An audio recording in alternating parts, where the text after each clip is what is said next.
As a woman, sometimes we feel like everybody does the thing where they get married and have kids, and that's just what everybody does. Sometimes you want to stand out or do something different, or maybe do something for the Lord, and not just do what everyone else is doing.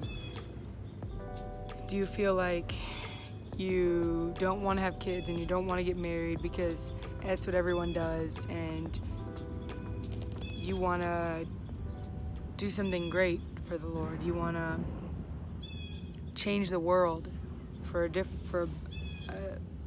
better.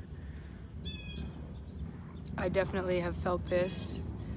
I felt like just sharing this with you today, because if you haven't sat down and asked the Lord about this, then maybe, just maybe, there's the spirit of abortion there.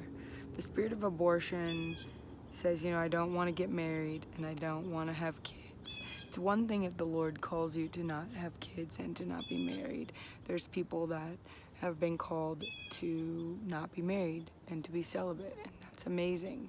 And they can preach the gospel all over the world. And then there's people that are called to be married but not have kids, and that's amazing too. Again, you can just do a lot more in a sense, or it doesn't slow things down with kids. So the spirit of abortion wants to abort all these things that the Lord has called you to, and it's very dangerous. It's not the Lord at all. And I want to ask you to ask the Lord, ask Him yourself, is this what I'm operating in? Is this what's affecting me, or is this what you've called me to do? And just really ask Him that. I want to encourage you. I hope this is encouraging, not condemning. It's not meant to be condemning. It's meant to be freeing. God has called us to be fruitful and multiply. God has called us to have a helpmate.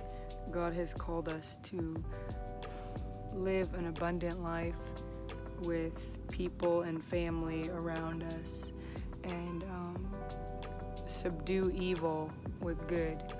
And the more people you have in your life, the more opportunity you can get rid of evil with light.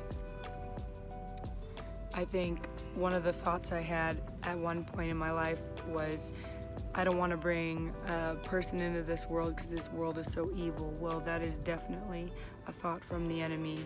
That's not from the Lord, because God has called us to have kids and to be fruitful and multiply, and that the more kids we have, or when we have a child, it gets rid of the dark. The light gets rid of the darkness, and your child will be a light in the world. So anyways, I hope this encourages you. I hope this is helpful. Please subscribe, and I'll see you next time.